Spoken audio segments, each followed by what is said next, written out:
Morning, morning, morning! It is game day! That's right, it's the 13th of September, the 2022 version of which, and it's Tuesday. How's everybody doing? We're back here at the Spurs Talk Show with me, Sean Butler, and the Bugsy Malone. Hope everyone's doing well and is pumped up for this afternoon. Not this evening, late afternoon, 5:45. Do not forget, it's not 7:45. If you turn the TV on at 7:45, you'll see the result, not the game. And that would be a shame. Although, having said that, I've got a sneaking suspicion this afternoon's game is going to be a bit of a boring one. I just got a feeling the way that Tottenham might set up and the way that Sporting will likely set up, it could be a bit of a chess game where no one really wants to, pull the trigger or get pulled out of position. I don't expect a lot of goals.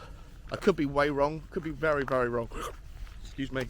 But if I was a betting man, and I am, I would and have sold total goals. I've laid 3 goals or less, I think it is. 3 goals or more I've laid, so I've backed the idea of there being only a few goals, a couple of goals in the game. But we don't want to talk about tonight yet. We'll talk about tonight when tonight happens. We've spoken about the preview in yesterday's show, which you can find here. You should see the link somewhere on the screen now. What I want to talk to you about today, guys, is Sky Sports Germany, Sky Germany. Florian Plettenberg, to be precise. You'd think, it's not even the middle of September. You would think that the transfer gossip and the rumours would take a breather. The perennial will he, won't he, who's going to buy Harry Kane story that Sky tries to amplify the volume around because they're desperate for a big transfer story and they're desperate for Tottenham to fail. They want Harry Kane out of the club. Their biggest chance was last summer when Manchester City didn't put in a reasonable bid. And we thought that was it, right? Now they've got Haaland, that Harry Kane will probably stay forever. I still believe that to be the case. But Florian Plettenberg of Sky Germany has come out yesterday saying that Charlie Kane, Harry Kane's brother, who, until I read this article, I was under the impression that he was no longer representing Harry Kane.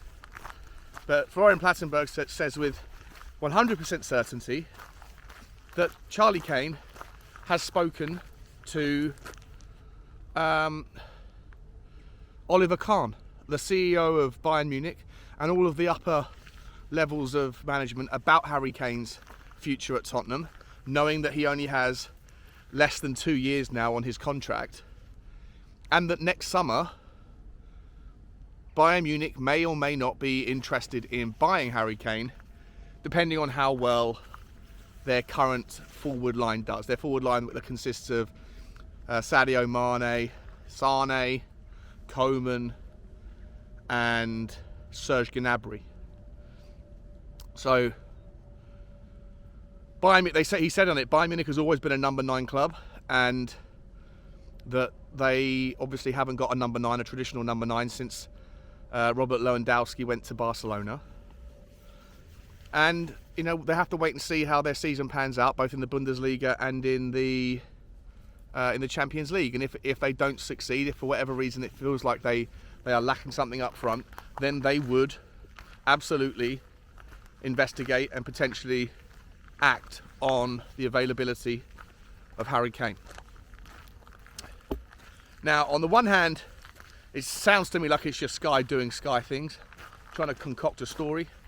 But the fact that he's saying, this reporter's saying he knows with 100% certainty that Charlie Kane reached out to Oliver Kahn and the various people, come on Bugs, we're going this way, the various people at Bayern Munich. That's a specific one-directional Harry Kane's reps going to Bayern Munich, not the other way around. If that's the case, then I guess there's a little bit more to it, right? And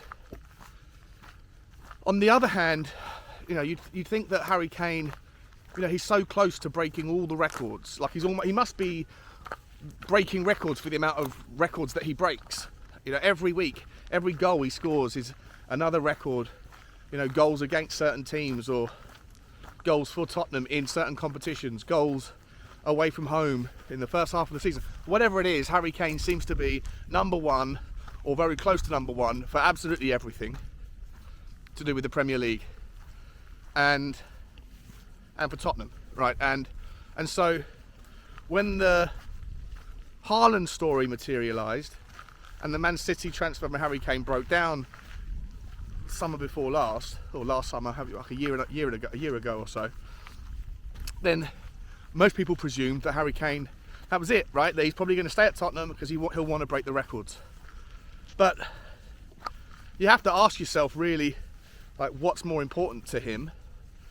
Will it be to break, like, should he not sign a new contract? This is all obviously on the presumption that he doesn't sign a new contract. Would he rather be the guy that finished second in the all-time goal scorers list, but go to Bayern Munich and, at least win a couple of Bundesliga titles, a couple of German Cups, no doubt, and have a really good crack at some Champions League stuff? Or would he prefer to stay at Tottenham, where we all hope that we'll win something, but we all need to call a spade and recognise that teams like Manchester City have gone from almost perfect to pretty much perfect. They've got the world's best players in every single position twice over, and one of the best managers in the game as well. So, it's not just Tottenham may improve, but is that gap just slightly too big to close in the amount of time that Harry Kane has left on his contract that would convince him to sign a renewal? That's the question, right? Now, I personally think that he would rather finish top goal scorer in the Premier League. And so, if the Bayern Munich story is true, and Charlie Kane, who, like I said, I didn't realise he was still involved with the representation of Harry Kane, but let's presume he is, and he's reached out to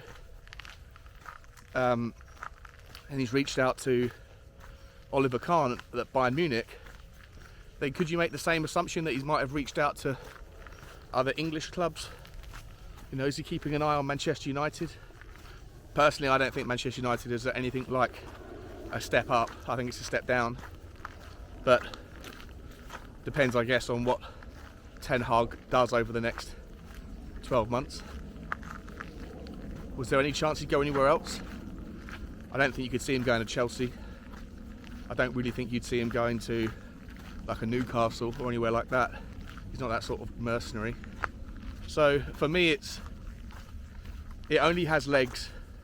Like Bayern Munich, would make sense, right? Like if he wants to prioritise winning things as a part of a team rather than just individual accolades, then if he goes to Bayern Munich, he will finish his career with trophies if he can't do it at Tottenham. So that part of it makes sense. The other part that doesn't make sense is, does he want to sacrifice being the Premier League's all-time top goal scorer? And you know what, even if you don't win a trophy at Tottenham, but you do finish your career as the all-time Premier League's top goal scorer, your legacy is set anyway. People are always going to talk about you like they always talk about Alan Shearer. And Alan Shearer only won one trophy in his career. I think with Blackburn Rovers at the start, right? Didn't win anything after that. So it's an interesting one. I'd love to know what your thoughts are. Do you think it's just Florian Plettenberg at Sky Germany just thinking, let's get the rumour mill going, let's try and disrupt Tottenham, or do you think there might be some legs to it, given the fact that he's saying he knows for certain that Charlie has reached out to Oliver Kahn? Now, the other thing to talk about on it is, if there is truth to it, then what does that mean for Harry Kane's mindset around signing a new contract? Is he thinking, I'm not going to sign a new contract this season, I'll sign one in the summer, depending on how the season goes? Is he waiting for Conte to sign a new contract? And if so, is Conte waiting on Kane to sign a new contract before he signs one? It's like a, chicken and the egg, or a game of chicken. Who wants to blink first?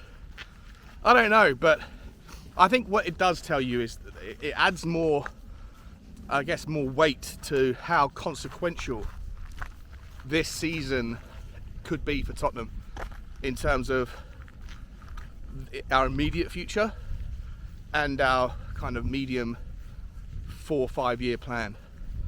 Because if Harry Kane doesn't sign a new contract until the summer coming up, he'll only have 1 year left.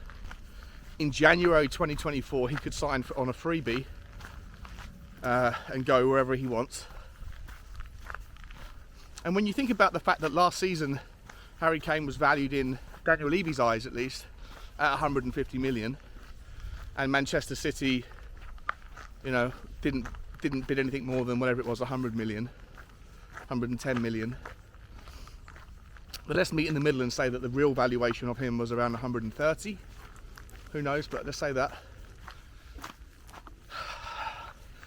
If Harry Kane doesn't sign a new contract next summer and a bid comes in for 50 million, would Daniel Levy take that 50 million?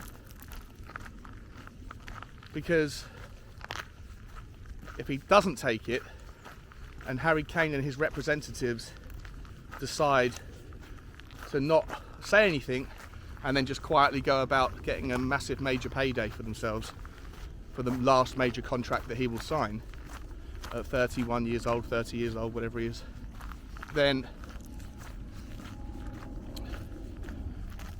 you would end up losing the guy for free.